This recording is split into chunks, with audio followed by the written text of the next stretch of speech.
Bismillahirrahmanirrahim. Assalamualaikum warahmatullahi wabarakatuh. Rabbi israh li sadri wa yassir li amri wahlul 'uqdatam min lisani yafqahu qawli.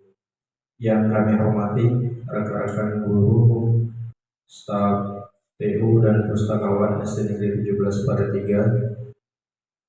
Yang kami hormati juga rekan kita semua CGP Angkatan 10 Bapak Harmoko SPDSD yang pada hari ini akan menyampaikan diseminasi tentang disiplin positif di lingkungan sekolah.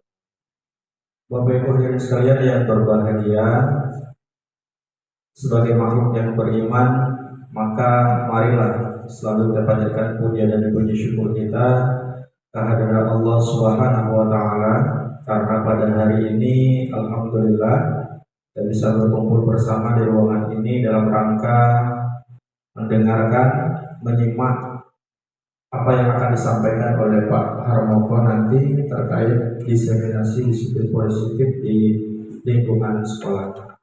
Salawat dan salam marilah juga kita sanjungkan, kita haturkan kepada junjungan kita Nabi besar Muhammad sallallahu alaihi wasallam, kepada para keluarga, para sahabat, dan kepada kita semua yang insya Allah akan tetap istiqomah hingga akhir zaman.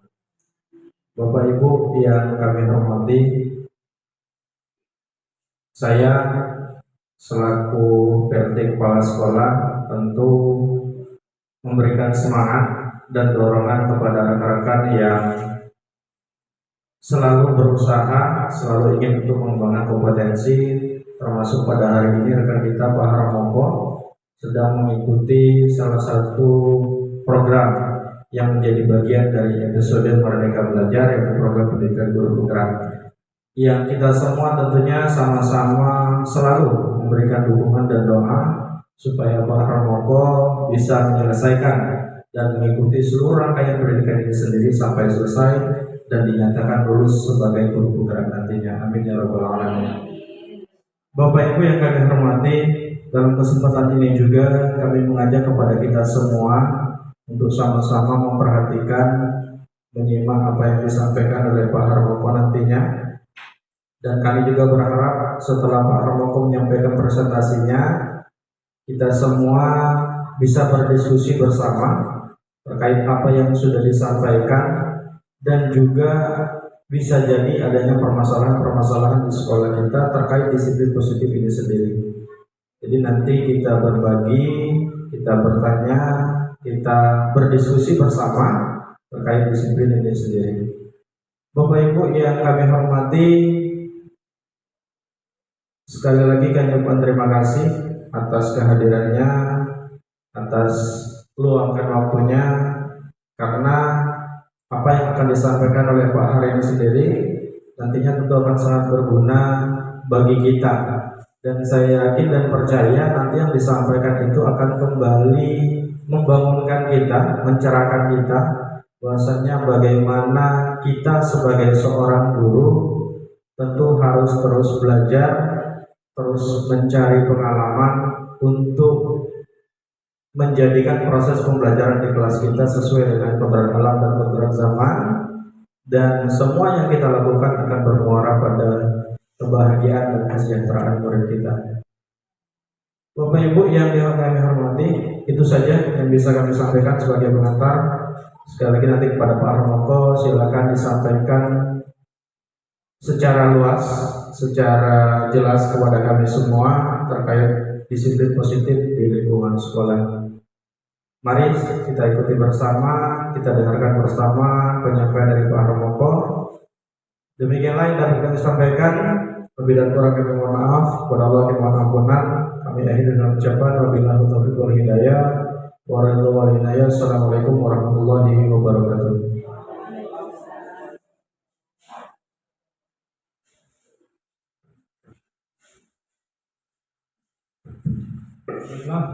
Terima kasih kepada kepala sekolah yang sudah membuka acara kita hari ini. Bismillahirrahmanirrahim. Assalatu wassalamu ala asyrofil anbiya'i wal mursalin wa ala alihi wa ashabihi ajma'in, amma ba'du. Rabbi shrah li sadri wa yassir li amri wahlul 'uqdatam min lisani yafqahu qawli. Assalamualaikum Bapak Ibu guru hebat.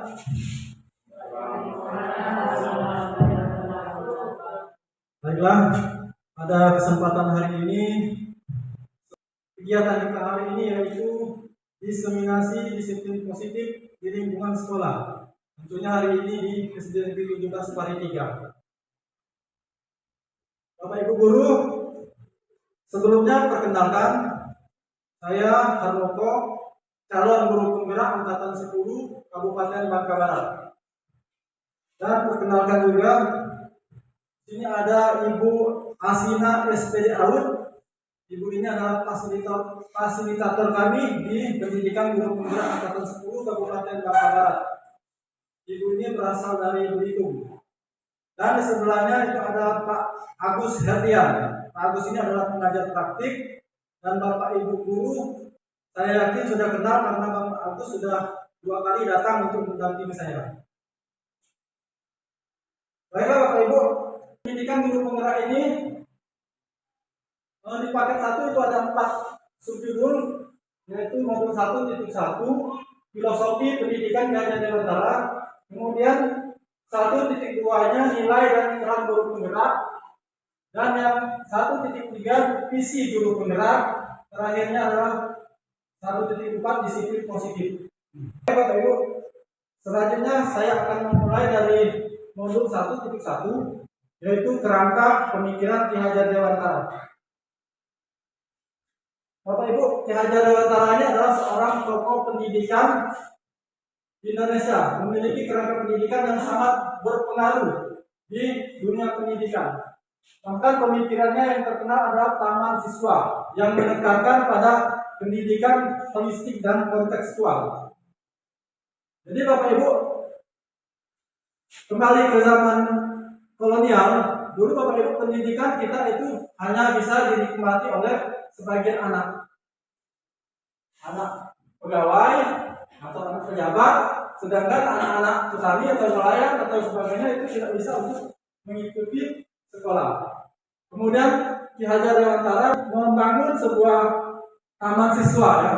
Ini sekolah, namanya taman siswa.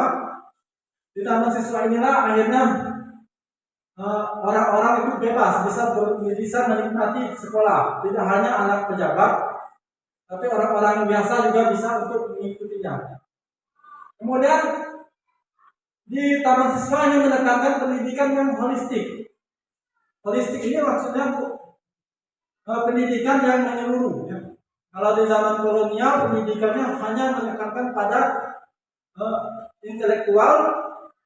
Kalau di taman siswa ini dia menyeluruh. Tidak hanya intelektual, tapi juga termasuk karakternya, sikap, keterampilannya, semuanya itu ada semua di taman siswa. Kemudian Bapak Ibu, konseptual. Konseptual ini artinya pembelajaran itu dengan mengaitkan materi dengan kehidupan nyata.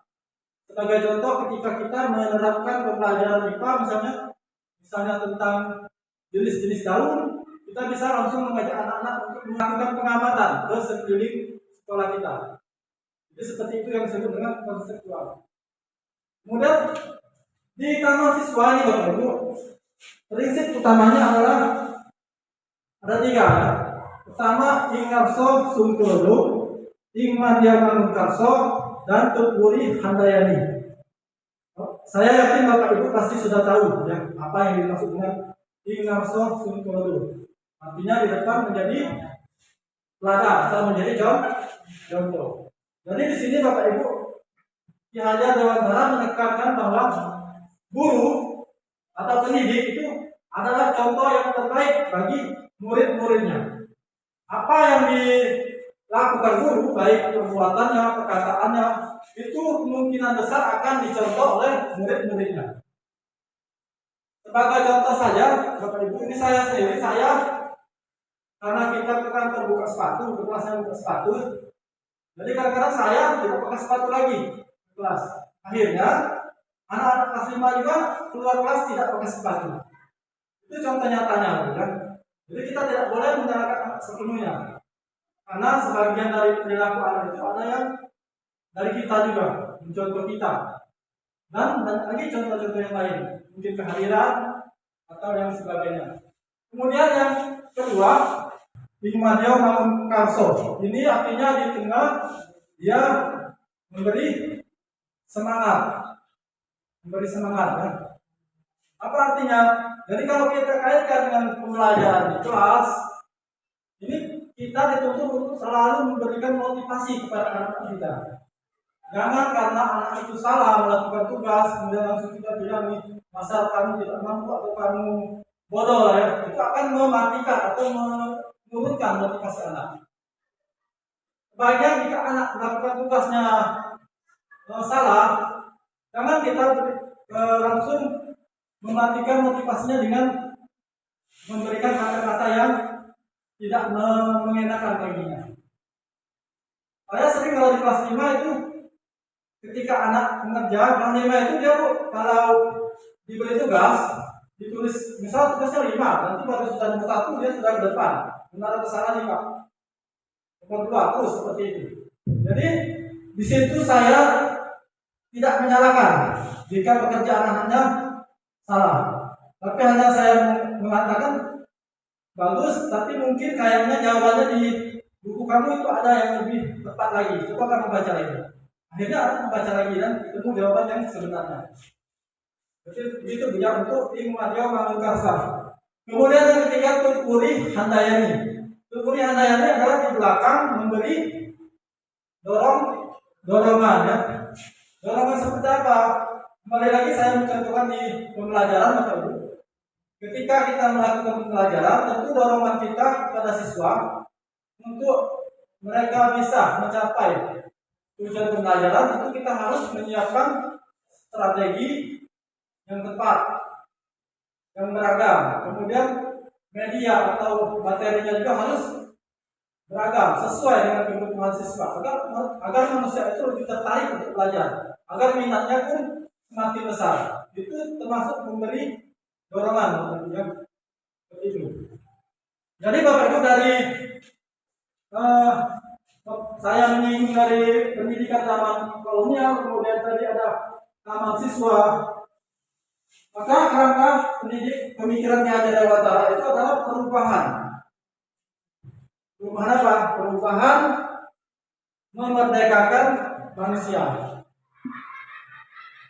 Ini untuk kerangka pemikiran Ki Hajar Dewantara.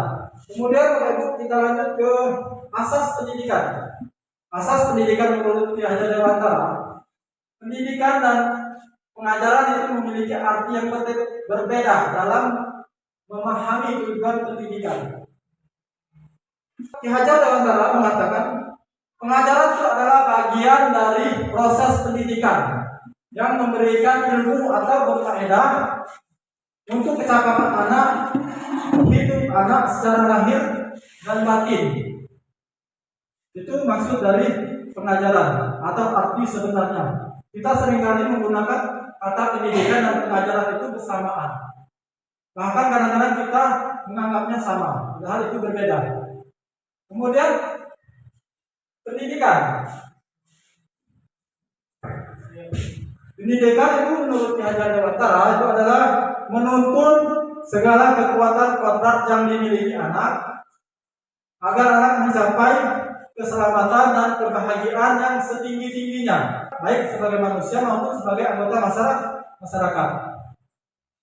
Jadi pendidikan dan pengajaran ini sangat berbeda.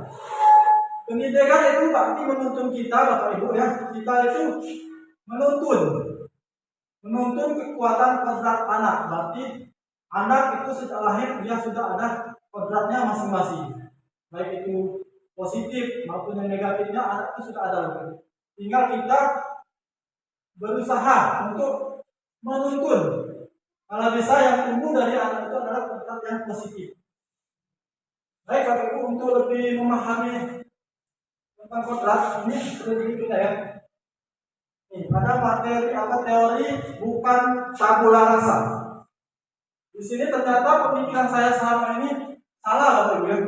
Saya menyangka dulu bahwa anak itu diibaratkan kertas polos yang bisa kita gambar, yang bisa kita tulisi sesuka hati kita ya. Jadi anak itu bukan kertas kosong yang bisa digambar sesuai keinginan orang dewasa. Anak lahir dengan kekuatan kodrat yang masih samar-samar. Gitu Bapak ya. Jadi anak itu diibaratkan kertas tapi sudah ada tulisannya. Tapi tulisan itu masih samar. Nah, tugas kita dalam menuntun adalah menebalkan garis yang samar-samar yang positif. Ya. Itu ada dua sisi.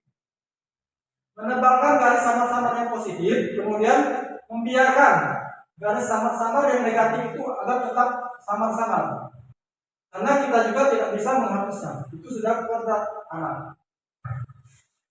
Baik, lanjut. Ya ini, pendidikan itu hanya dapat menuntun tumbuh atau hidupnya kekuatan kodrat anak. Agar dapat memperbaiki lakunya, bukan dasarnya. Agar bisa memperbaiki lakunya, bukan dasarnya, hidup dan tumbuhnya kekuatan kodrat anak. Kemudian Bapak Ibu, Ki Hajar Dewantara juga pernah mengatakan bahwa pendidikan itu adalah tempat persemaian benih-benih kebudayaan. Jadi pendidikan itu memang tidak bisa terlepas dari kebudayaan. Ini adalah contoh ya. Ini contoh di kelas kita Bapak Ibu. Ada kegiatan panggung. Panggung itu termasuk kebudayaan di daerah kita. Nah tidak Bapak Ibu. Jadi pendidikan itu tidak bisa terlepas dari kebudayaan.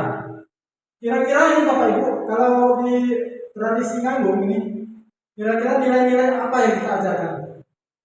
Kira-kira Kebersamaan, boleh? mungkin nilai-nilai yang bisa diterapkan dalam acara nganggung sekolah itu gotong royong, bisa kebersamaan dan saling menghargai. Baik, terima kasih kepada Bu Krisna. Jadi Bapak Ibu, atau ada mau yang menambahkan lagi? Cukup. Jadi ada nilai-nilai yang kita tanamkan dalam kegiatan nganggung, Bapak Ibu ya.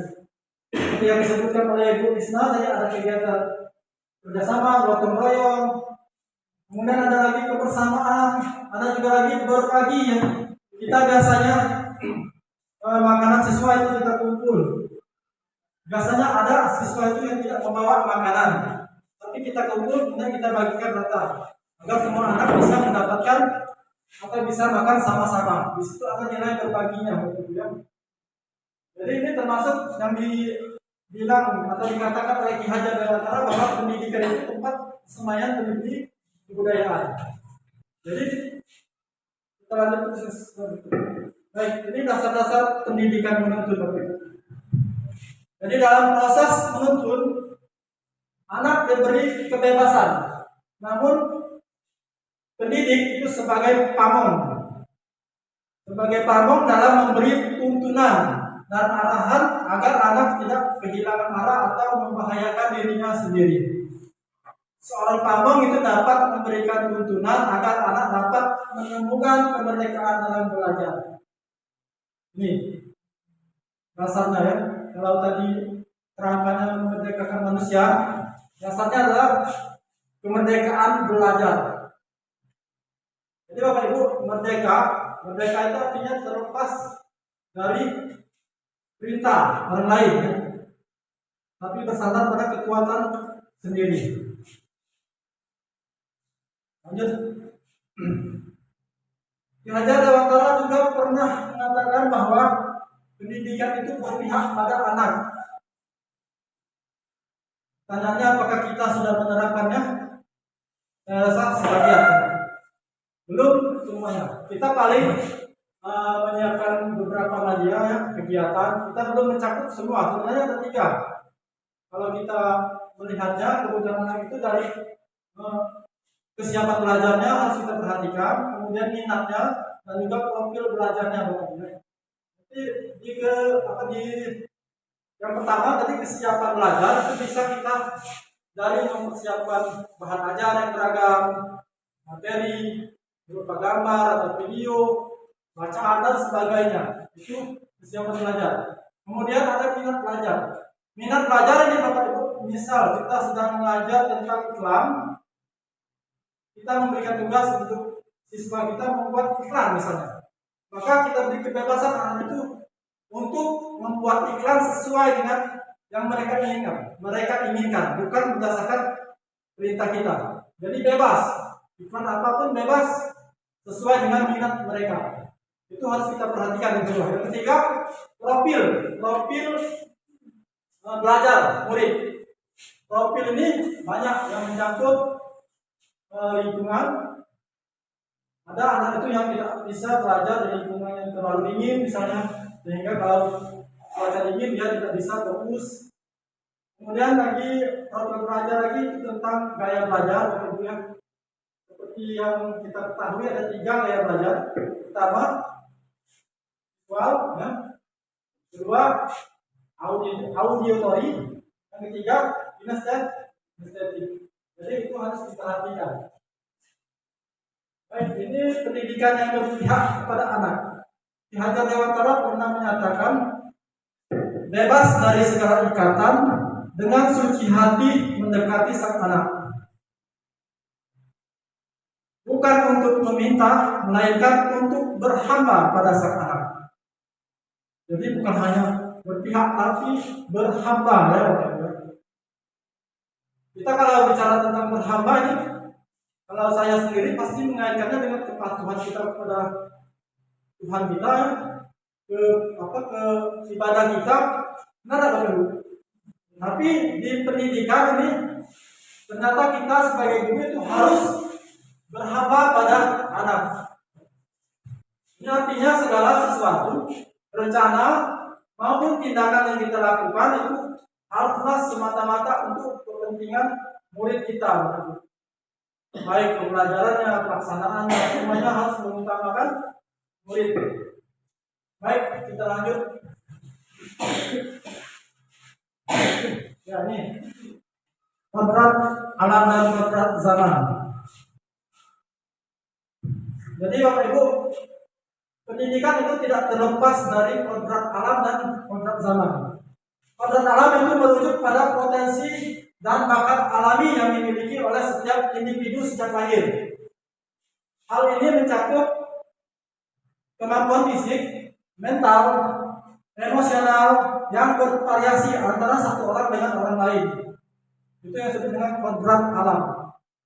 Jangankan satu daerah dengan daerah lain, satu orang dengan orang lain pun memiliki kodrat yang berbeda. Atau bahkan orang yang kembar itu bisa memiliki kodrat yang berbeda. Kemudian kodrat zaman. Kodrat zaman itu mengacu pada konteks sosial budaya dan teknologi yang mengelilingi individu pada masa tertentu. Kodrat zaman menuntun adanya penyesuaian kurikulum dan metode pengajaran agar sesuai dengan perkembangan zaman, sehingga peserta didik dapat bersaing dan berkontribusi secara efektif dalam masyarakat yang terus berubah. Jadi kodrat zaman ini berkaitan dengan sosial budaya dan teknologi yang mengelilingi. Ya, kalau kodrat zaman ini walaupun alamnya tetap, dia tidak pengaruh zamannya yang berubah. Contoh kita di sini di Teluk Limau, mungkin dalam zaman Ibu Yani sekolah dulu mungkin belajarnya gurunya hanya menggunakan buku, atau buku itu merupakan satu-satunya sumber ilmu, berbeda dengan zaman sekarang. Sekarang itu sudah banyak sekali, bahkan buku sudah hampir tertinggal oleh internet. Ya. Di internet itu lengkap, bahkan kita guru pun kalau kita tidak tangkap, tidak bisa memanfaatkannya, kita pun bisa tergantikan. Baik Bapak Ibu, sekarang kita lanjut ke yang terakhir dari filosofi ini adalah budi pekerti. Budi itu adalah pikiran, perasaan, kehendak atau kemauan. Pekerti itu adalah tenaga atau semangat. Menurut KHD, budi pekerti atau watak atau karakter merupakan perpaduan antara gerak pikiran, perasaan, kehendak, atau kemauan sehingga menimbulkan tenaga. Di budi pekerti ini Bapak Ibu, Ki Hajar Dewantara menyatakan bahwa keluarga itu adalah tempat yang paling tepat untuk melatih budi pekerti, yaitu sosial dan karakter anak itu di keluarga. Tapi bukan berarti guru tidak berpengaruh, guru juga berpengaruh. Tapi yang paling baik itu adalah keluarga. Itu menurut Ki Hajar Dewantara. Dengan adanya budi pekerti maka akan tercipta manusia yang hidupnya bisa diterima di masyarakat, bukan hanya diterima, bahkan bisa memberikan kontribusi di masyarakat.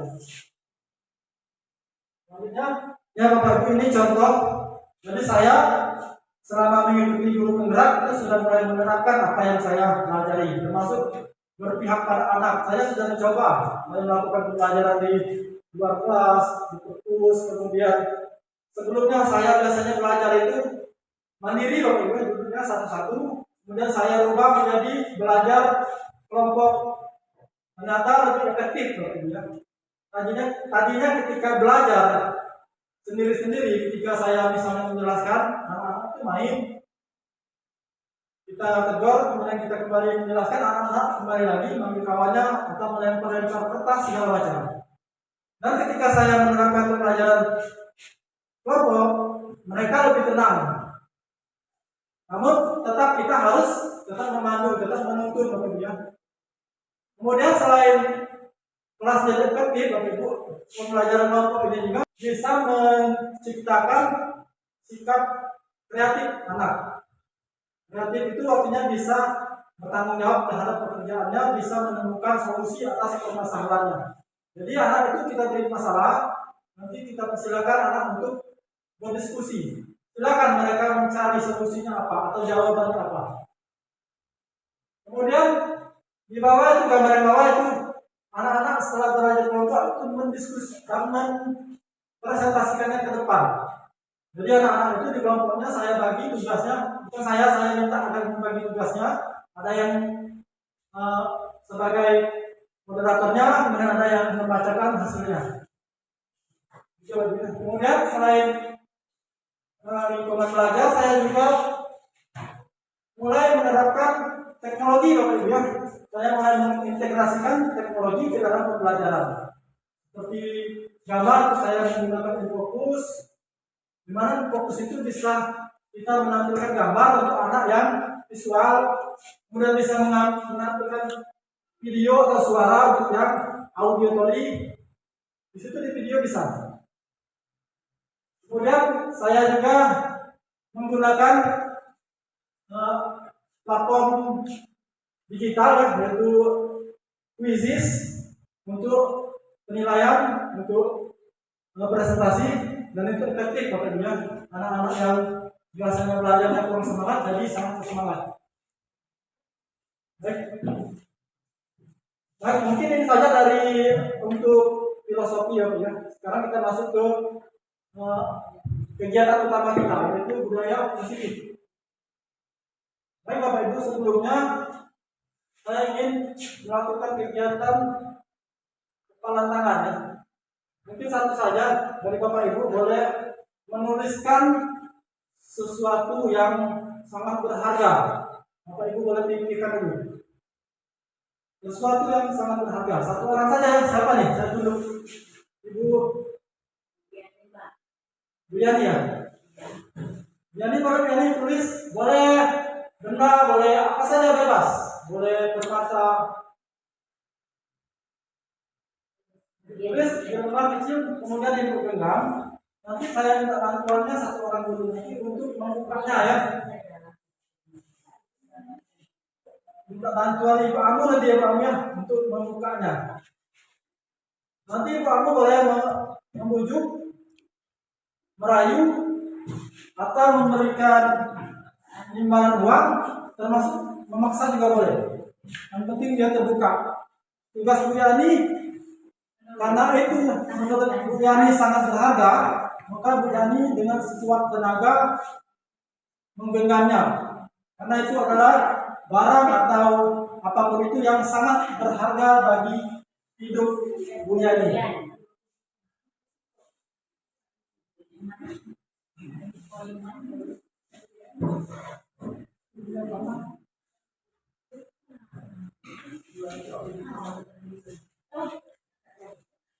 Bu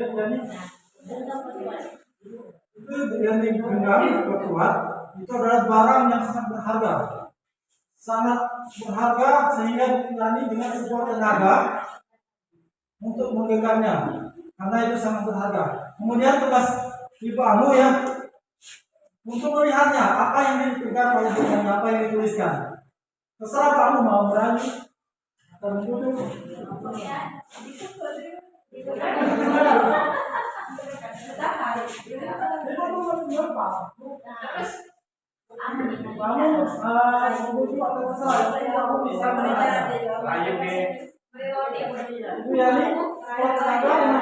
Bisa dilihat, tidak bisa.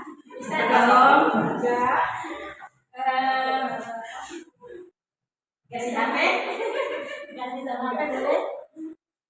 Boleh dong. Tidak, karena ini sangat berharga.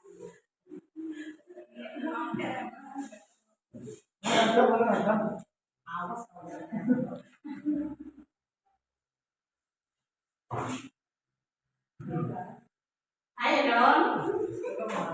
Lihat, tetap tidak bisa. Lihat dong. Ayo dong. Ayo dong Bu Yani. Tidak. Kalau tidak dikasih, nanti pintunya saya kunci. Nanti Bu Yani sendiri dalam kelas. Ada hantu. Ibu Yani tidak takut hantu. Ayo dong. Ayo dong. Marilah. Marilah. Nanti saya kasih jajan. Ya, mau dong? Soalnya ini sangat berharga loh. Ayo dong dilihat. Lihat sebentar saja. Sebentar saja. Ya? Mau ya? Mau ya? Ayo dong.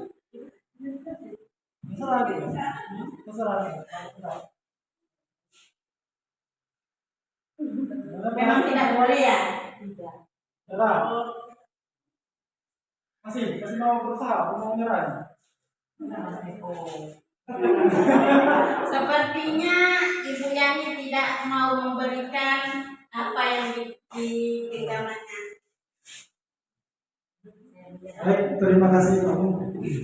Baik, jadi kegiatan genggam tangan ini, kepala tangan ini menunjukkan ini sebenarnya ada dua jawaban ya. Pertama, Ibu Yani mungkin bersedia membukanya. Yang kedua jawabannya Bu Yani tetap bertahan. Kedua jawabannya. Kemudian yang ketiga, kira-kira kontrol diri itu ada pada siapa? Apa kita atau orang lain lagi? Dari kegiatan tadi. Ya, kontrol diri itu berasal dari diri kita sendiri. Seperti yang dilakukan Bu Yani, walaupun Ibu Anu tadi sudah merayu, sudah membujuk, tapi kalau Bu Yani tidak mau membukanya, maka tidak akan berhasil. Jadi kontrol diri itu ada pada diri kita sendiri. Baik, itu sebagai pembuka Bapak Ibu. Selanjutnya kita masuk budaya positif. Jadi Bapak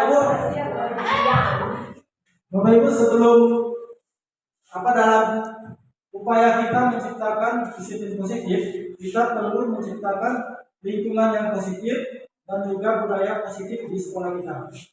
Dan untuk menciptakan itu kita perlu merubah paradigma kita.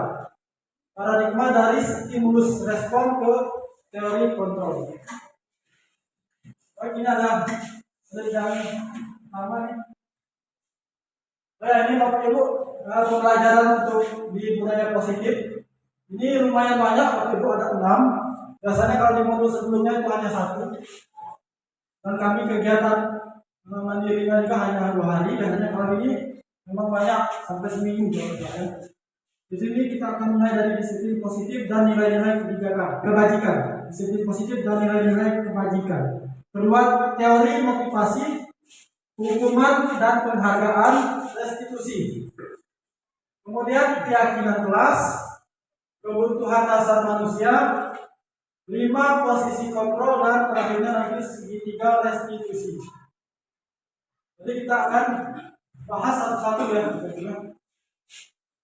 Tujuannya Bapak Ibu adalah untuk menyampaikan pemahaman, dan saya juga berharap Ibu Bapak Guru bisa memahami dan kita bisa menerapkannya nanti di sekolah kita, terutama di kelas kita masing-masing. Itu ya. Jadi bukan hanya untuk tugas guru penggerak saja ya. Tujuan kita untuk menyampaikan disiplin positif ini, selain tugas kami, ini juga kami berharap guru-guru di SD 17 ini memahami juga, bahkan bisa menerapkannya di kelasnya masing-masing. Baik, kita langsung ke yang pertama, disiplin positif dan nilai-nilai kebajikan. Ini Bapak Ibu yang disebut, yang saya maksud tadi, perubahan paradigma. Jadi ada statement ROV ya, menyatakan bila kita ingin membuat kemajuan perlahan, sedikit-sedikit ubahlah sikap atau perilaku kita. Namun bila kita ingin memperbaiki cara-cara utama kita, maka kita perlu mengubah kerangka acuan kita. Ubahlah bagaimana kita melihat dunia, bagaimana kita berpikir tentang manusia, ubahlah paradigma kita, skema pemahaman, dan penjelasan aspek-aspek tertentu tentang realita. Jadi yang kita harus lakukan pertama dalam menciptakan disiplin positif itu Bapak Ibu adalah merubah paradigma kita. Dari paradigma stimulus respon ke teori kontrol. Ini Bapak Ibu lihat, itu yang harus kita rubah. Kalau di stimulus respon itu realita atau kebutuhan kita sama. Kalau di teori kontrolnya realita kebutuhan kita berbeda. Kemudian semua orang melihat hal yang sama. Kalau di teori kontrolnya setiap orang memiliki gambaran yang berbeda. Orang bisa mengontrol saya. Kalau di teori kontrolnya hanya Anda yang bisa mengontrol diri Anda.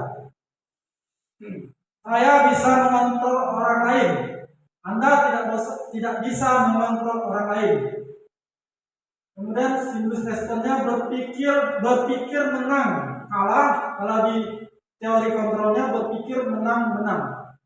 Tidak kalah. Jadi Bapak Ibu, kita harus mulai mencoba merubah paradigma kita. Jangan ketika anak salah kita langsung memarahi atau menghukum. Karena di teori kontrol itu setiap perilaku itu memiliki tujuan tertentu. Baik itu perilaku positif maupun negatif itu memiliki tujuan tertentu. Nanti tentang kebutuhan itu ada yang kita jelaskan. Baik, kita masuk ke makna disiplin.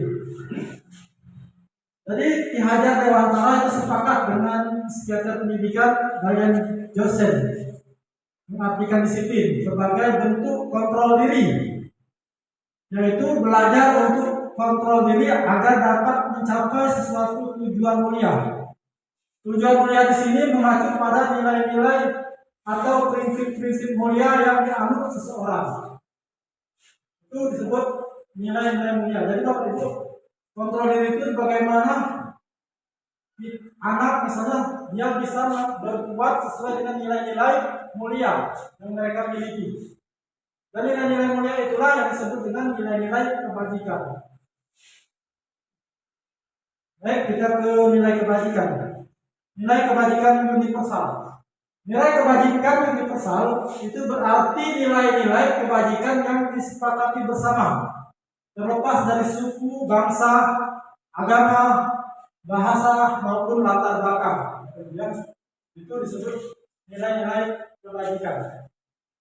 Nilai-nilai ini merupakan payung besar dari sikap dan perilaku kita, atau nilai-nilai ini merupakan fondasi kita dalam berperilaku. Nilai-nilai kebajikan adalah sifat-sifat positif manusia yang merupakan tujuan mulia yang ingin dicapai setiap individu. Kira-kira paham ya apa itu nilai-nilai positif, nilai-nilai kebajikan? Kalau begitu, saya lanjut ke slide berikutnya. Ini ada contoh. Inilah contoh nilai-nilai kebajikan dari 6 institusi atau organisasi. Pertama, terhadap profil pelajar Pancasila. Nilai kebajikannya beriman dan bertakwa kepada Tuhan Yang Maha Esa dan berakhlak mulia. Yang profil Pancasila ya. Keduanya mandiri. Ketiganya bernalar kritis. Kemudian berkebinekaan global, gotong royong dan kreatif. Ada juga dari IBO ya, PYP. Itu sikap mandiri ya.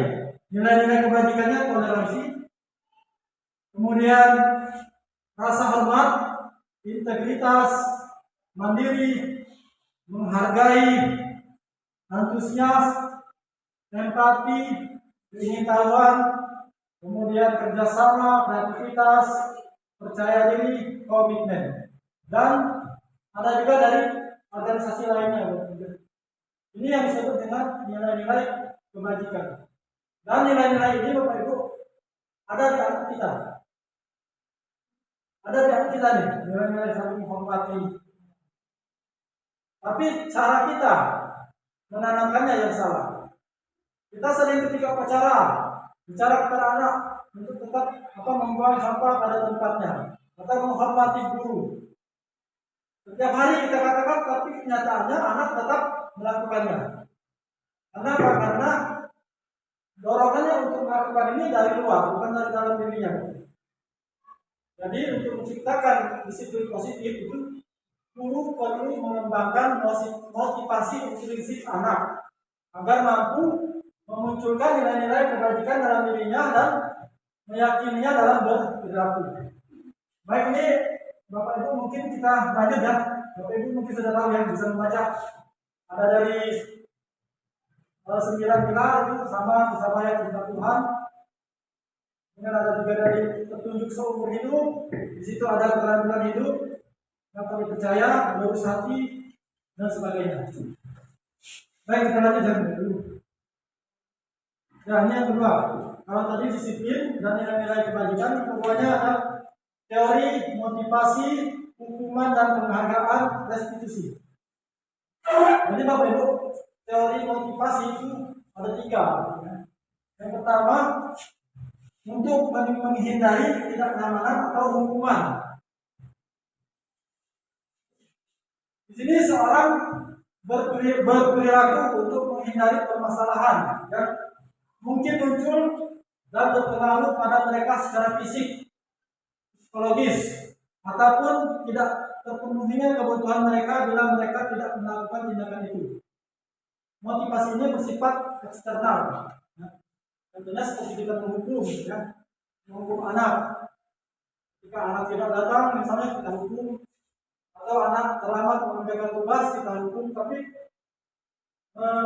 penerapannya misal kita memberikan soal ya, atau tugas artinya anggap saja di jam akhir, jam terakhir, kita mengatakan kepada anak, siapa yang tidak selesai nanti akan ditambah lagi 10 soal, jangan sampai selesai. Maka anak itu akan mengerjakan secepat mungkin. Dia motivasinya tinggi untuk menyelesaikannya. Memang tidak selesai dengan ancaman tadi, dengan hukuman tadi. Tapi kalau besok kita memberi lagi soal serupa di jam terakhir, tapi kita tidak memberikan pernyataan untuk memberikan hukuman, maka dia akan kembali lagi. Jika pelajaran selesai, tugasnya tidak selesai lagi. Itu maksudnya bersifat sementara. Sama juga dengan guru kelas. Mungkin ada kelas yang takutnya pada guru wali kelasnya. Ketika wali kelasnya masuk, dia fokus. Suatu hari guru kelasnya tidak masuk, misalnya diwakili oleh guru lain, maka dia akan muncul lagi yang ribut, bising, karena dia hanya berlaku pada guru tertentu. Itu untuk menghindari ketidaknyamanan atau hukuman. Kemudian teori yang bermotivasi kedua itu untuk mendapatkan imbalan atau penghargaan dari orang lain. Ini saya dengan berhukum, dia sifatnya eksternal. Seorang berperilaku untuk mendapatkan pujian, hadiah atau imbalan dari orang lain. Ini sama eksternal. Jika misalnya siswa kita itu yang selalu ingin dipuji, ketika dia mengerjakan tugas nilainya bagus kita puji, dia mengerjakan tugas cepat selesai kita puji, kemudian seharinya dia cepat selesai kita tidak memuji, maka di hari berikutnya dia akan tidak ada motivasi lagi untuk cepat karena dia tidak mendapatkan pujian tadi. Itu sifatnya eksternal juga, dari luar. Ada pendorongnya dari luar, bukan dari intrinsipnya, dari dalam dirinya. Nah, yang diharapkan Bapak Ibu, motivasi perilaku yang diharapkan itu yang ketiga, yaitu menjadi orang yang mereka inginkan, menghargai diri sendiri dengan nilai-nilai yang mereka percaya. Orang melakukan sesuatu karena nilai-nilai yang mereka yakini dan hargai. Motivasi ini akan membuat orang mempunyai disiplin positif karena motivasinya bersifat internal dari dalam diri. Kembali lagi Bapak Ibu, tugas kita itu sebagai guru untuk menciptakan disiplin atau budaya positif itu kita harus mulai mengembangkan motivasi internal anak agar mereka bisa menunjukkan nilai-nilai kebajikan tadi. Baik, sekarang sudah motivasi, kita lanjut ke hukuman dan penghargaan. Tindakan terhadap suatu pelanggaran pada umumnya berbentuk hukuman atau konsekuensi.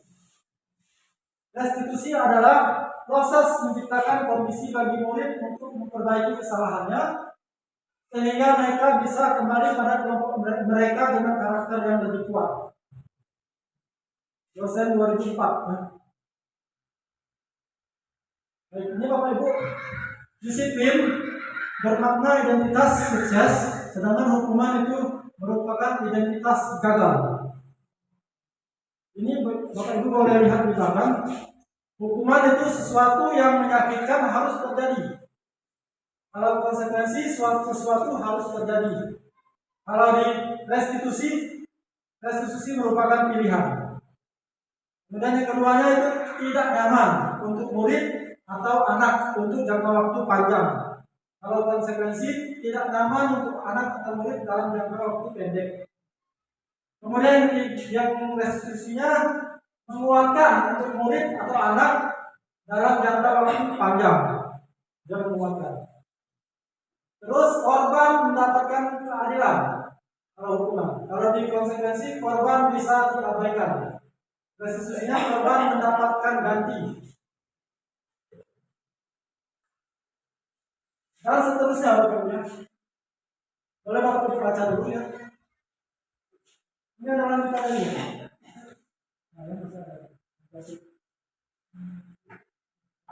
Awas kalau dilakukan lagi, ya nanti awas kamu. Itu hukuman. Lakukan apa yang saya katakan itu konsekuensi. Kemudian apakah hal ini yang sesungguhnya ingin kamu lakukan itu restitusinya. Kalau dengan hukuman itu model paksaan, kalau netral itu stimulus respon. Kalau restitusinya teori kontrol dan sebagainya boleh kita pahami ya perbedaan ya. Ini lanjut ya Bapak Ibu. Mohon jawaban dari Bapak Ibu siapa yang bersedia. Bapak Ibu, apakah hukuman dan konsekuensi itu adalah dua hal yang sama? Ya. Ya, kira-kira apa alasannya? Ya, kalau kita lihat dari bagian tadi, hukuman itu sifatnya tidak terencana atau tiba-tiba. Anak atau murid tidak tahu apa yang akan terjadi dan tidak dilibatkan. Hukuman juga bersifat satu arah dari pihak guru yang memberikan dan murid hanya menerima. Kemudian hukum hanya diberikan bisa berupa fisik maupun psikis. Sedangkan konsekuensi itu Bapak Ibu bersifat sudah terencana. Biasanya dia sudah disepakati dulu. Kalau kamu terlambat setengah jam misalnya, nanti kamu jangan dulu pulang selama setengah jam, itu kan sepakat dulu. Jadi anak itu dia sudah tahu itu konsekuensi. Kemudian umumnya berbentuk konsekuensi dibuat oleh pihak guru dan murid sudah mengetahui sebelumnya. Murid biasanya sudah tahu kalau dia terlambat ini kasih. Kemudian pada konsekuensi murid tetap dibuat tidak nyaman untuk jangka pendek. Dia tetap tidak nyaman apa itu? Namanya konsekuensi itu tetap hukuman, tapi dia sudah disepakati. Kita merasakan tidak nyaman namun jangka pendek. Kemudian konsekuensi biasanya diberikan berdasarkan suatu data yang umumnya dapat diukur. Itu ya benar. Sikap guru di sini senantiasa memonitor murid. Jadi itu bedanya antara hukum dan konsekuensi. Baik Bapak Ibu, ini saya mohon pendapatnya juga dari Bapak Ibu dulu. Mulai dari yang pertama dulu nih. Mencatat 100 kali di dalam buku kalimat, saya tidak akan terlambat lagi karena terlambat ke sekolah.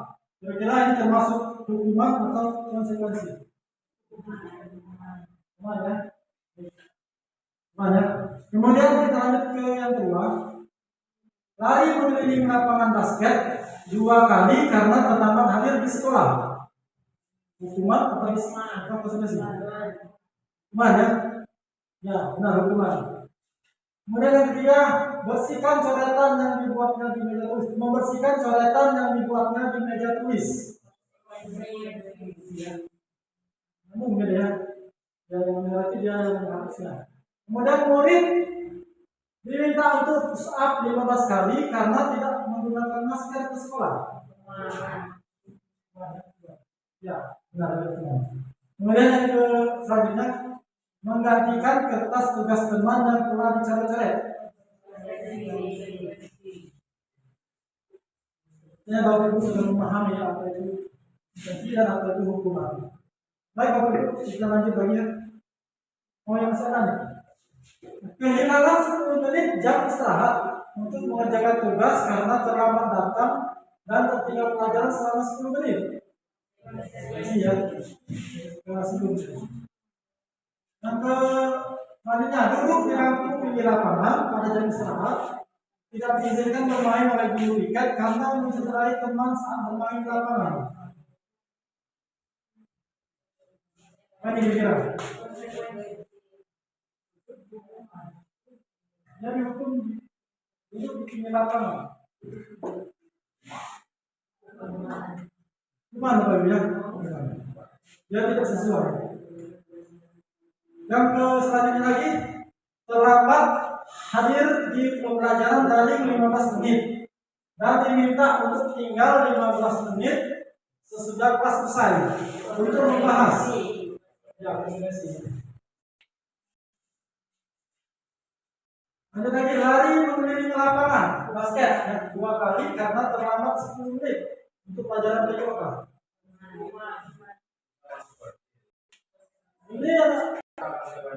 Ini konsekuensi ya, karena dia lari 2 kali pelajarannya olahraga. Bisa saja ketika dia terlambat mungkin teman-temannya sudah pemanasan, dia belum, makanya dia harus pemanasan dulu. Maka ini konsekuensi. Kemudian yang terakhir, membersihkan WC sekolah ya, karena mematakan pensil kawannya.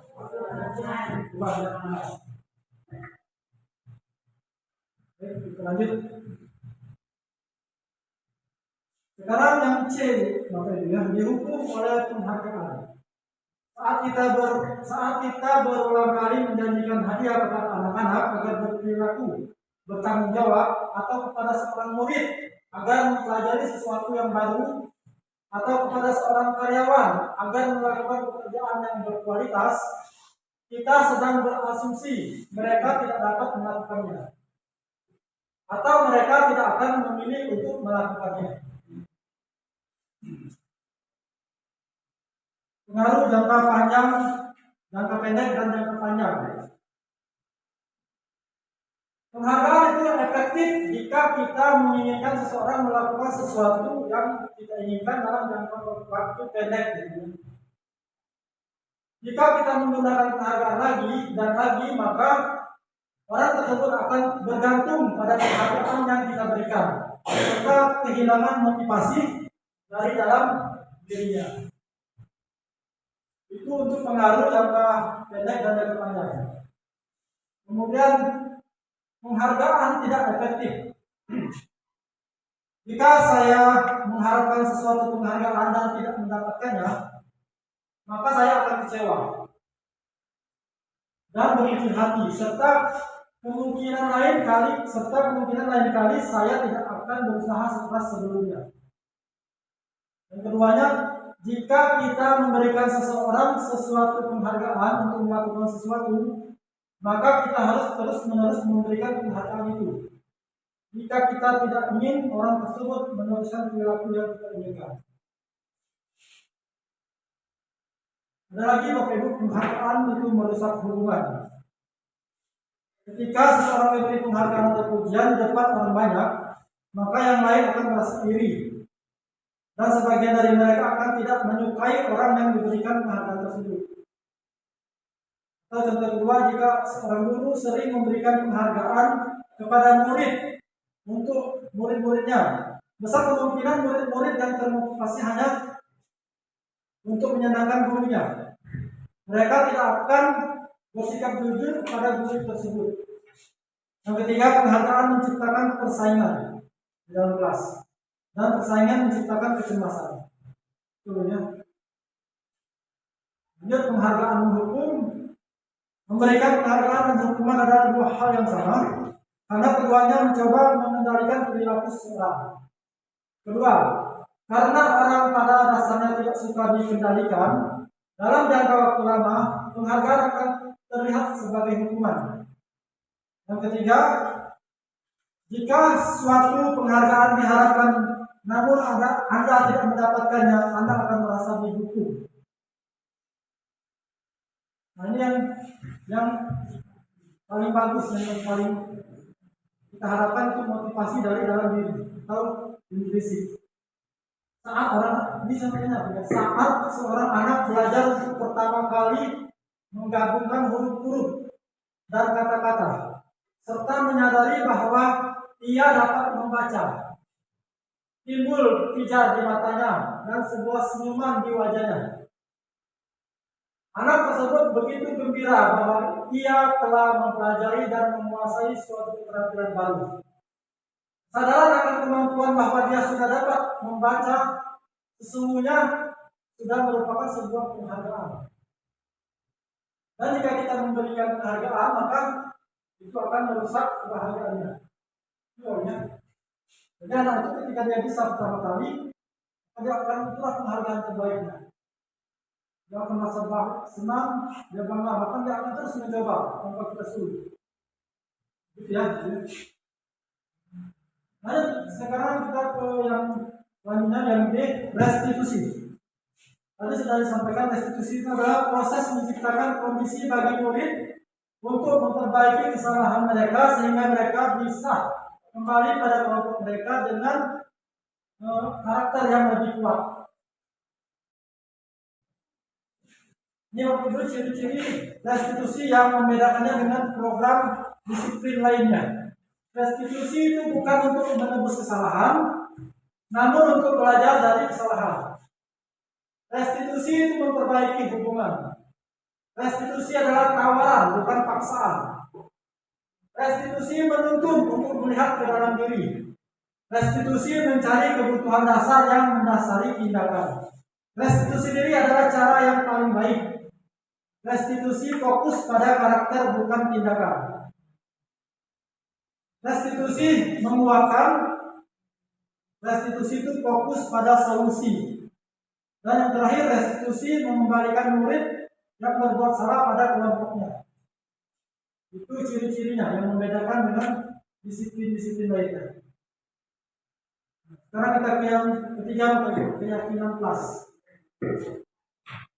Keyakinan kelas ini ada, mungkin kita pernah, yang saya tahu Ibu Karina pernah ya, waktu mengikuti pelatihan mandiri itu di PNM itu ada nih, membuat keyakinan kelas.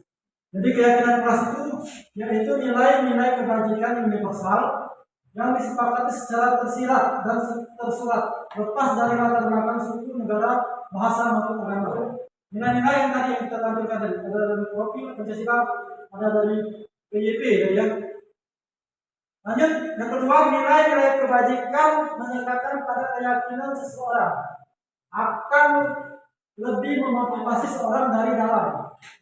Seseorang yang akan lebih tergerak dalam semangat dalam menjalankan keyakinannya daripada hanya sekedar mengikuti serangkaian peraturan. Yang ketiga, nilai-nilai kebajikan tersebut dapat menjadi landasan kita dalam membuat suatu keyakinan kelas atau menentukan visi dan misi untuk tujuan dari sebuah sekolah. Keyakinan kelas, ya. Keyakinan kelas itu Bapak Ibu, dia bersifat lebih abstrak daripada peraturan lebih rinci dan konkret. Kemudian berupa pernyataan-pernyataan universal. Senantiasa dibuat dalam bentuk positif, hendaknya tidak terlalu banyak sehingga mudah diingat dan dipahami oleh semua warga kelas. Sebaiknya dapat diterapkan di lingkungan tersebut. Semua warga kelas hendaknya ikut berkontribusi dalam pembuatan keyakinan kelas. Kita bersedia meninjau kembali keyakinan kelas dari waktu ke waktu. Jadi keyakinan kelas itu bisa ditinjau kembali, kemudian bisa juga kita perbaiki, ya. Lanjut, prosedur pembentukan keyakinan kelas.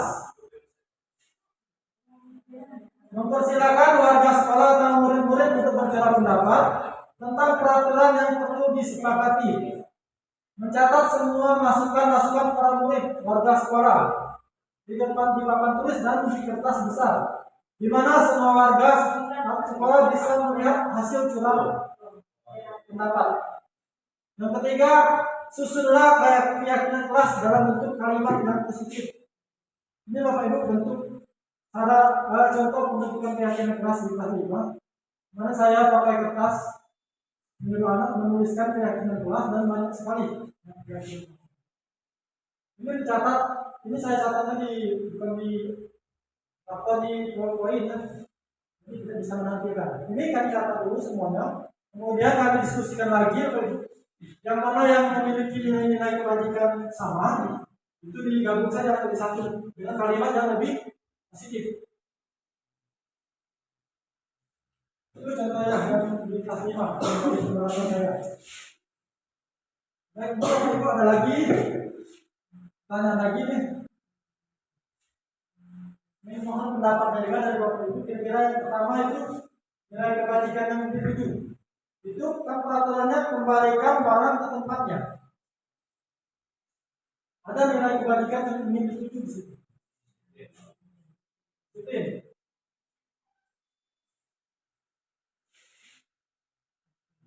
Jujurlah, ya. Jujurlah. Kemudian yang kedua, dilarang mengganggu orang lain. Nilai kebajikannya apa kira-kira? Menghargai, ya. Menghargai dan menghormati, itu nilainya yang nilai kebajikannya.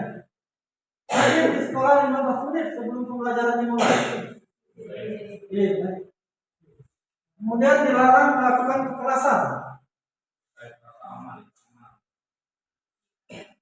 Tapi amanah dan kekerasan itu biasanya membuat orang sebenarnya terancam, tidak aman. Jadi nilainya yang ingin dituju adalah keamanan. Kemudian bergantian atau menunggu giliran.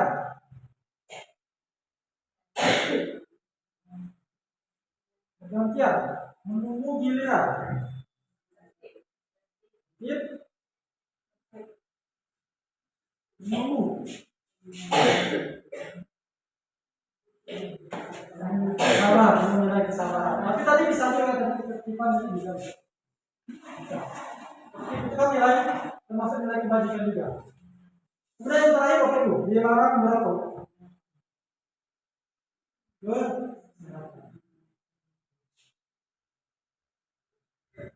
Oke, sekarang kita sudah menyelesaikan materi keyakinan kelas. Lanjut ke yang keempat, 5 kebutuhan dasar manusia. Jadi sebagai guru Bapak Ibu, kita itu harus mengetahui kebutuhan dasar manusia agar kita bisa memperlakukan kita dengan tepat. Ya, seluruh tindakan manusia itu memiliki tujuan tertentu. Semua yang kita lakukan adalah usaha terbaik kita untuk mendapatkan apa yang kita inginkan. Ketika kita mendapatkan apa yang kita inginkan, sebetulnya saat itu kita sedang memenuhi suatu atau lebih dari satu kebutuhan dan kebutuhan dasar kita. Ini Bapak Ibu 5 kebutuhan dasar manusia. Yang pertama, bertahan hidup. Kedua, penguasaan. Ketiga, kasih sayang dan rasa diterima. 4, kebebasan. 5, kesenangan. Ini adalah 5 kebutuhan dasar manusia yang harus kita pahami sebagai guru. Sekarang kita uraikan dulu. Pertama, kebutuhan bertahan hidup. Ini kebutuhan termasuk bersifat fisiologis, gitu ya. Yang kebutuhan hidup misalnya kesehatan, rumah, makanan. Kebutuhan biologis sebagai bagian dari proses produksi termasuk kebutuhan untuk tetap bertahan hidup. Komponen psikologis pada kebutuhan ini meliputi kebutuhan akan perasaan aman. Lanjut ke yang kedua, kasih sayang dan rasa diterima atau kebutuhan untuk diterima. Kebutuhan untuk disayangi dan diterima meliputi kebutuhan akan hubungan dan koneksi sosial. Kebutuhan untuk memberi dan menerima kasih sayang, dan kebutuhan untuk merasa menjadi bagian dari suatu kelompok. Kebutuhan ini juga meliputi keinginan untuk tetap terhubung dengan orang lain, seperti teman, keluarga, pasangan hidup, teman kerja, binatang peliharaan, dan kelompok di mana kita tergabung. Yang tiga, penguasaan. Kebutuhan akan penguasaan. Kebutuhan ini berhubungan dengan kekuatan untuk mencapai sesuatu, menjadi kompeten, menjadi terampil, diakui atas prestasi dan keterampilan kita, didengarkan, memiliki rasa harga diri. Kebutuhan ini meliputi keinginan untuk dianggap atau berharga. Jadi penguasaan. Kalau kita di kelas mungkin ini ada anak-anak itu yang sering membangkang, sering ketika disuruh dia mulai temannya dia tetap ribut, mungkin dia ingin berkuasa atau mungkin dia ingin menjadi ketua kelas. Jadi kebutuhan-kebutuhan seperti itu yang harus kita lihat pada anak-anak kita. Lanjut ke yang keempat, kebebasan. Kebutuhan untuk bebas adalah kebutuhan akan kemandirian, otonomi, memiliki pilihan dan mampu mengendalikan arah hidup seseorang. Anak-anak dengan kebutuhan kebebasan yang tinggi menginginkan pilihan. Mereka perlu banyak bergerak, suka mencoba-coba, tidak terlalu terpengaruh orang lain, dan senang mencoba hal baru dan menarik. Lanjut yang kelima, kebutuhannya adalah kesenangan. Kebutuhan akan kesenangan adalah kebutuhan untuk mencari kesenangan bermain, tertawa. Bayangkan jika hidup tanpa kenikmatan apapun betapa menyedihkan. Ini konsepnya, konsep 5 kebutuhan dasar manusia itu tidak hanya berlaku bagi anak-anak, namun juga bagi orang dewasa. Dalam setting sekolah adalah para tenaga pendidik dan kependidikan. Lasar menyatakan bahwa kapasitas untuk berubah adalah dari dalam diri kita. Jika kita tidak dapat mengidentifikasi kebutuhan apa yang mendorong perilaku kita, maka perubahan perilaku positif dapat dimulai dengan mencari solusi untuk memenuhi kebutuhan tertentu dengan cara yang positif. Kita lanjut ke yang kelima, 5 posisi kontrol. Ada 5 posisi kontrol yang diterapkan seorang guru, orang tua ataupun atasan dalam melakukan kontrol. Kelima posisi kontrol tersebut adalah penghukum, pembuat rasa bersalah, teman, pemantau, dan manajer. Ada 5 yang sering kita terapkan itu. Yang pertama ya, menghukum atau pembuat rasa bersalah. Sebenarnya dalam menciptakan budaya positif atau menciptakan disiplin positif tidak perlu menggunakan hukuman. Bahkan kalau perlu tidak sama sekali menggunakan hukuman. kalau mau menciptakan disiplin positif. Ini Bapak Ibu kita bahas yang pertama tadi penghukum. Penghukum itu seorang penghukum bisa menggunakan hukuman fisik maupun verbal. Biasanya dia akan berkata, patuhi peraturan saya atau awas. Dan suaranya tinggi. Kamu selalu saja salah. Atau selalu pasti selalu yang terakhir selesai. Itu contoh kalimat-kalimatnya. Guru seperti ini senantiasa percaya hanya ada satu cara agar pembelajaran bisa berhasil, yaitu cara dia. Kemudian kita ke posisi kontrol yang kedua, membuat rasa bersalah. Pada posisi ini, Bapak Ibu, biasanya guru akan bersuara lebih lembut, membuat orang lain merasa tidak nyaman, atau merasa bersalah, atau rendah diri. Kata-kata yang keluar dengan lembut akan seperti ibu sangat kecewa sekali dengan kamu, gitu ya. Kemudian berapa kali Bapak harus memberitahu kamu ya? Yang terakhir bagaimana coba? Kalau orang tua kamu tahu, kamu pasti begini, kamu berbuat begini. Itu contoh kata-kata yang diucapkan oleh seorang pembuat bahasa. Di posisi ini murid akan memiliki penilaian diri yang buruk tentang diri mereka. Murid merasa tidak berharga dan telah mengecewakan orang-orang yang disayanginya. Itu kalau posisi pembuat rasa bersalah. Dan selanjutnya posisi teman. Guru pada posisi ini tidak akan menyakiti murid, namun akan tetap berupaya mengontrol murid melalui persuasi. Posisi teman pada guru bisa negatif atau positif. Positif di sini berupa hubungan yang baik yang terjalin antara guru dan murid. Guru di posisi teman menggunakan hubungan baik dan humor untuk mempengaruhi seseorang. Orang guru yang berposisi sebagai teman biasanya berkata, ayo bantulah demi Bapak ya. Ayo ingat tidak bantuan Bapak selama ini. Kata yang ketiga, ya sudah, kali ini tidak apa-apa. Nanti ibu bantu bereskan. Itu contoh teman. Keempat itu pemantau. Posisi pemantau berdasarkan pada peraturan-peraturan dan konsekuensi. Dia berdasarkan peraturan yang telah disepakati, biasanya dia atau konsekuensi. Dengan menggunakan sanksi atau konsekuensi, kita dapat memisahkan hubungan pribadi kita dengan murid sebagai seorang yang menjalankan posisi pemantau. Biasanya pertanyaannya, peraturannya apa? Karena sudah disepakati, sudah tahu. Kemudian, apa yang telah kamu lakukan? Atau sanksi atau konsekuensinya apa? Itu biasanya yang ditanyakan. Seorang pemantau ini Bapak Ibu sangat mengandalkan perhitungan, catatan, data yang dapat digunakan sebagai bukti atas perilaku seseorang. Jadi kita sebagai guru Bapak Ibu minimal kalau bisa untuk menciptakan disiplin positif itu ada di posisi pemantau. Minimal kan? Karena ada yang lebih baik lagi yaitu posisi manajer.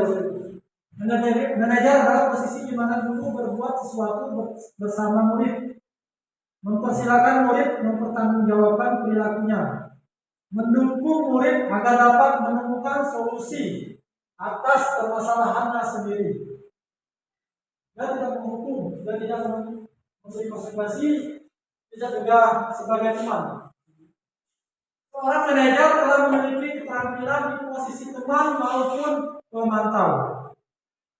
Dan dengan demikian bisa jadi di waktu tertentu kembali pada kedua posisi tersebut. Jadi bisa turun kalau tidak sudah di manajer.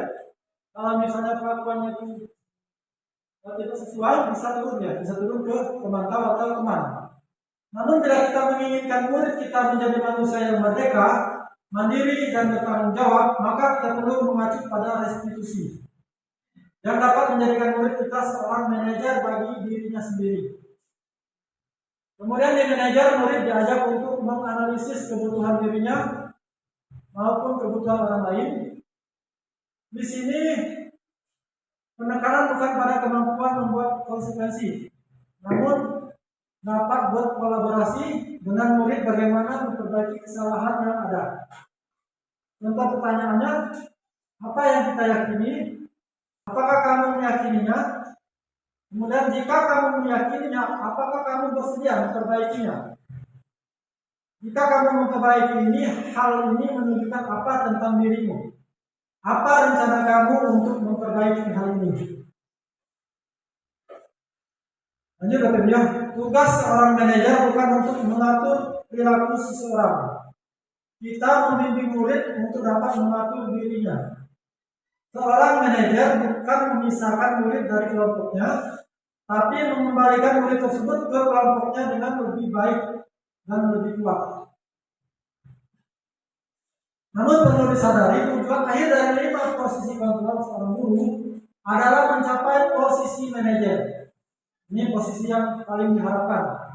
Di mana posisi ini murid dapat menjadi pribadi yang mandiri, merdeka, bertanggung jawab atas segala perilaku dan sikapnya, yang pada akhirnya dapat menciptakan lingkungan yang positif, nyaman dan aman. Itu maksudnya. Jadi posisi manajer itu tujuan utamanya. Kalau kita mau menciptakan sebuah lingkungan yang positif dan budaya positif di sekolah kita. Nah, ini lanjut ke materi terakhir, waktu itu segitiga restitusi. Restitusi itu adalah sebuah proses dialog yang dilakukan oleh guru atau orang tua untuk menciptakan murid yang merdeka, mandiri dan bertanggung jawab. Ini Bapak Ibu tahapan restitusi. Pertama, menstabilkan identitas. Kedua, validasi tindakan yang salah. Ketiga, menanyakan keyakinan. Ini segitiga restitusi. Menstabilkan identitas. Ini dilakukan dengan prinsip membuat kesalahan adalah bagian dari proses pembelajaran yang nantinya mengubah identitas gagal menjadi identitas sukses. Ini lihat pertanyaan-pertanyaan yang kita lakukan saat restitusi ya. Pada tahapan menstabilkan identitas. Pertama, membuat salah itu tidak apa-apa. Kemudian tidak ada manusia yang sempurna. Saya juga pernah melakukan kesalahan seperti itu. Atau Bapak Ibu tidak tertarik mencari siapa yang salah, tapi Bapak Ibu ingin mencari solusi dari permasalahan ini. Oke, sekarang kita lanjut ke yang kedua, validasi tindakan yang salah. Di tahapan kedua ini Bapak Ibu dilakukan dengan prinsip setiap perilaku itu berusaha memenuhi suatu kebutuhan tertentu. Guru akan mengubah pandangan dari sisi stimulus respon ke pemikiran proaktif, sehingga dengan mengenali dan mengakui kebutuhan murid akan memperbaiki hubungan dengan murid. Biasanya di tahapan ini pertanyaannya seperti ini Bapak Ibu. Kamu pasti punya alasan mengapa melakukan hal ini. Atau kamu patut bangga pada dirimu sendiri karena kamu telah melindungi sesuatu yang penting buatmu. Ini ketiga ini menanyakan keyakinan, maksudnya menanyakan keyakinan apa yang kamu yakini, keyakinan kelas mana yang kamu langgar, kemudian apa yang harus kamu lakukan. Yang baik Ibu, ini contoh restitusi yang saya terapkan di kelas saya.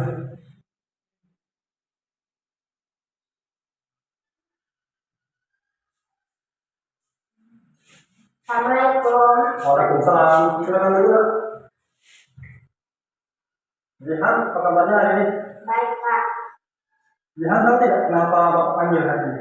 Tahu Pak, karena tadi saya terlambat pergi ke sekolah. Menurut Jihan, datang terlambat itu perbuatan yang benar atau yang salah? Yang salah Pak. Nah, kira-kira kenapa tadi Jihan bisa datang terlambat? Karena tadi saya mandiri Pak. Jadi apa ya? Karena semua orang itu pasti pernah melakukan kesalahan. Termasuk Bapak juga pernah melakukan kesalahan. Jihan sekarang, apakah Jihan masih ingat kesepakatan kelas yang pernah kita sepakati? Ingat Pak. Kalau begitu, apakah datang terlambat ini melanggar peraturan kelas kita? Melanggar Pak. Keyakinan kelas kita yang mana yang kita melanggar hari ini? Harus datang tepat waktu.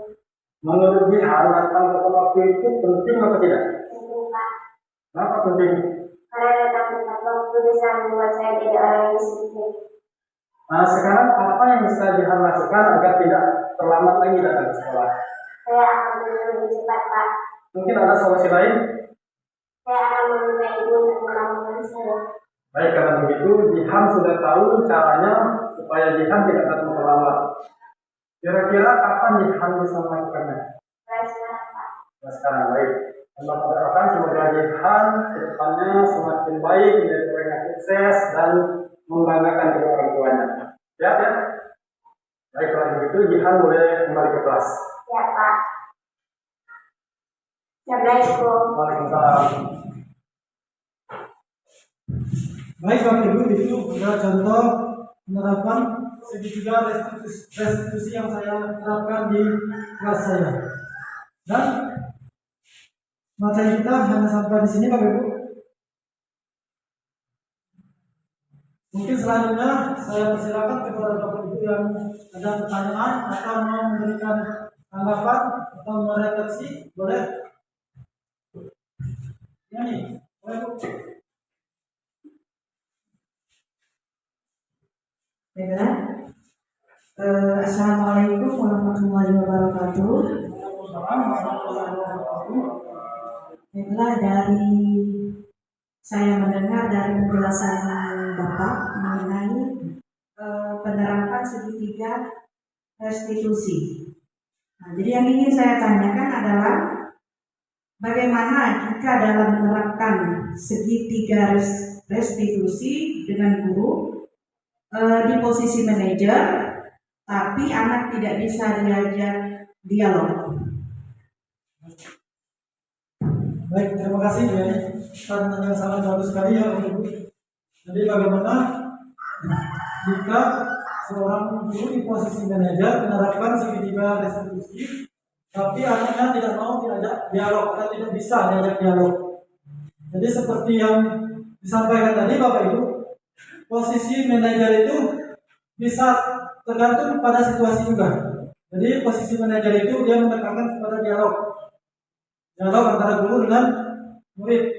Namun ketika murid itu tidak bisa diajak berdialog, maka guru tersebut bisa turun ke posisi pemantau ya Bu ini atau ke posisi teman. Jadi dia turun lagi. Karena tidak bisa, mau dipaksakan tidak bisa karena posisi restitusi itu dia mengadakan sebuah dialog yang positif antara guru dengan murid. Jadi begitu Bu Yani ya. Jadi jawabannya guru tersebut boleh kembali ke posisi pemantau atau posisi teman. Bagaimana Bu Yani? Cukup?